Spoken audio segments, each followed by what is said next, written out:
Okay, hello, we're on. Good morning, everybody. It's good to see you. You know, there is a poem, "'Tis the Night Before Christmas," and that one has gone a long way toward kind of shaping our idea of what Christmas is in America. Although we can't really decide exactly who wrote it, everybody disagrees. There's several different dates even. But the phrase that's in there, visions of sugar plums, I always wondered what that was. Well, I finally looked it up, and it's ground up fruit that's rolled in either sugar or almonds, or it could be that you could put chocolate on it. So I think that sugar plums sounds pretty good. So I think that this year I am going to make sugar plums, and I'm going to use the recipe next year and give it away at Christmas time so that everybody else can do it. But today I have my author friend, Karen Whiting, and she's going to talk a little bit to us about her Christmas traditions, especially in terms of food. And we're going to talk about how Christmas is about helping your family feel like they're loved. And so she's going to talk about that too. So welcome, Karen. It's nice to have you. It's always good to be on with you, Cynthia. So tell me what kind of things you typically cook for Christmas.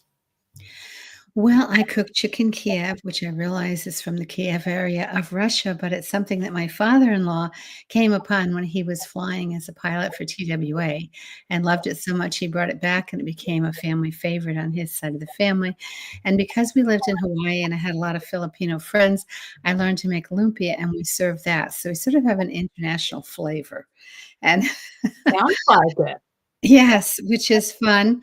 But, we also always have the Christmas bread that I make, and that I make and give to all my neighbors too.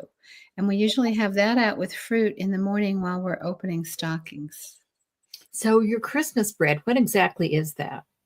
Well, it's just a white bread that's a little bit sweet, just a little bit of sugar in it, and then it's drizzled with a glaze. And on top of that, you decorate it. I can use candied cherries, where a half of a red cherry is like a red flower, and I take and cut little strips from the green cherry and make those as little leaves around the flower and put them on it. Or sometimes I make gumdrop flowers, gumdrop roses, and things. And if you want to, with your children, you can just get the red and green candies, the covered chocolate little candies, M&Ms, and put them wherever the children want to place them, or sprinkle it with candied sugars. My mouth is watering. I want to eat some. Sounds wonderful. What kind of baking do you do? Well, I've already baked the chicken Kiev lumpia and all of those. I've already made them. The lumpia still has to be fried later in the week because I'm having a big party this weekend. And I also bake lots of cookies. So everyone seems to have their favorite. Everyone in the house likes coconut macaroons. All of my children do. So I'll make those just simple ones, just with the condensed milk, the coconut, and whatever flavorings and colors. So Christmas, I usually use red and green. I make the M&M cookies. I make the divinity, what's the other name for the divinity? It's just with the egg whites and sugar, and you can color that. And those are very nice to make. I have a little press that I push them out with so they stand up and have the little star shape to them. Then I make, this year I'm going to make some lemon bars, except I think I'm going to make them as lime bars this week. So they will be green. And it's easy to make that gluten-free for anyone that needs to have something gluten-free. I found that at Publix. The store near me, their gluten-free flour really does substitute one for one for the regular flour. And that makes it easy to make anything that way. Mm-hmm. See, what else do I bake?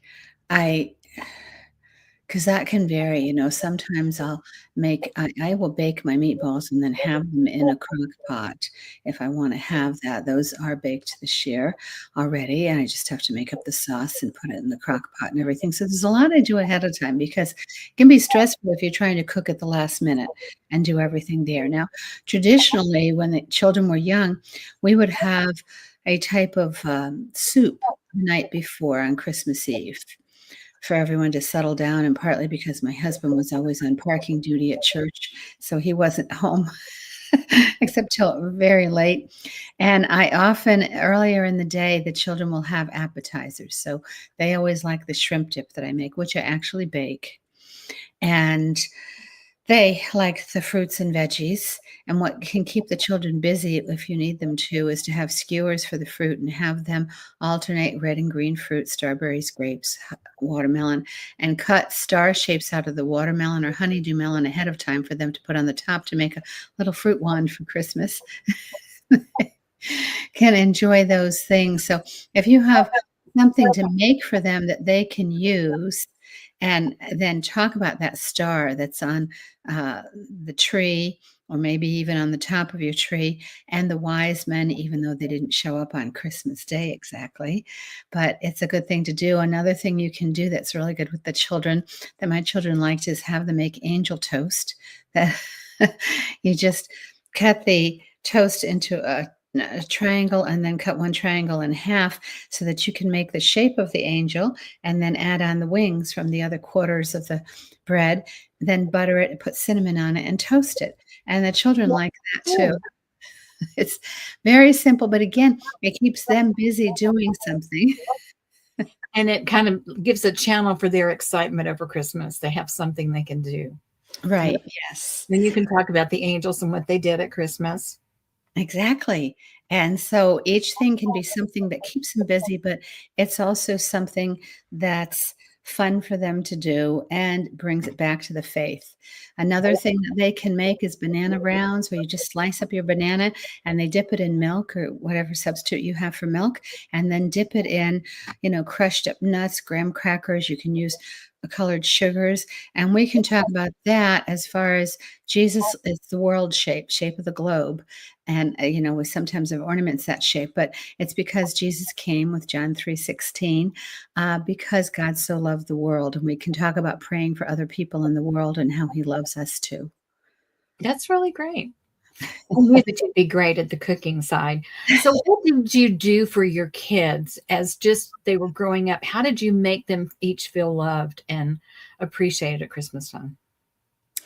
Well, of course, you want to get things that they like, but we also like to give them surprises and talk about that. And what my children loved doing were sometimes simple things, the Christmas carols, lighting the candle every night of the Advent wreath.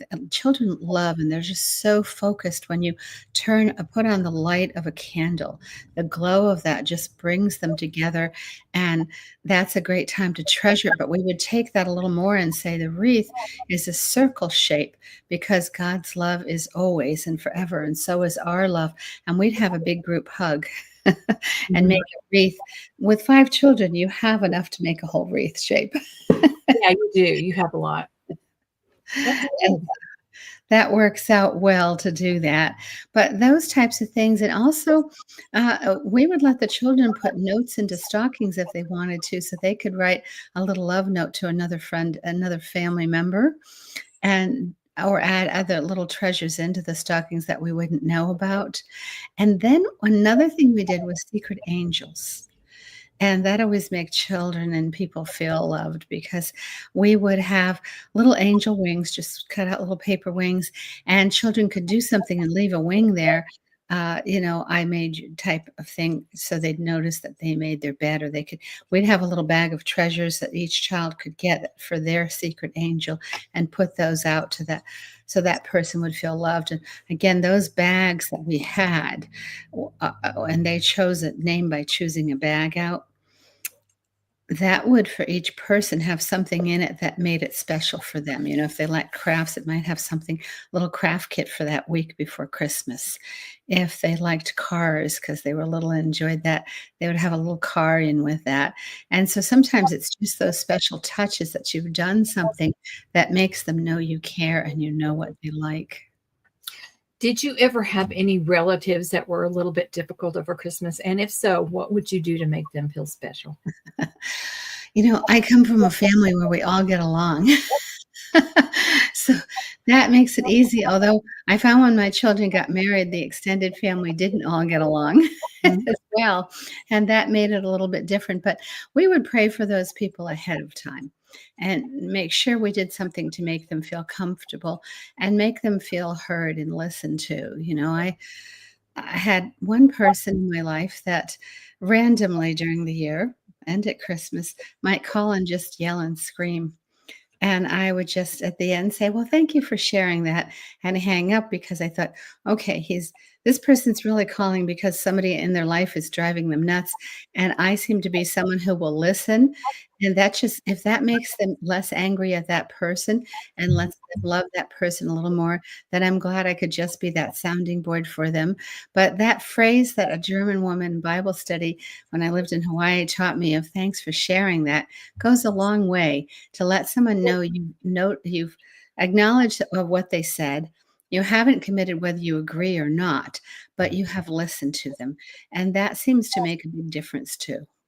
That's a good idea. I'm going to start using that. Yeah. Thank you for your time. I'm going to be dropping some links in here of things that she's done, a picture of her cookies and a link of some of her bread stuff. So yeah. And she's got a book called Christmas is Coming. And that's a Advent thing. Advent Right? family devotional. Christmas is coming, but waiting is hard. But whether you use it as Advent or just open up to some of the things, it has glimpses. Every day is a little bit of the story from prophecies on to the birth of Christ. But every day also has a decoration or ornament. And why do we use those at Christmas time with the scripture that goes with it? That's good. You always have great ideas for things to do. Thank you for being with us. Appreciate it. Well, have a blessed Christmas. And you too. Let me see if I can turn this off. There we go.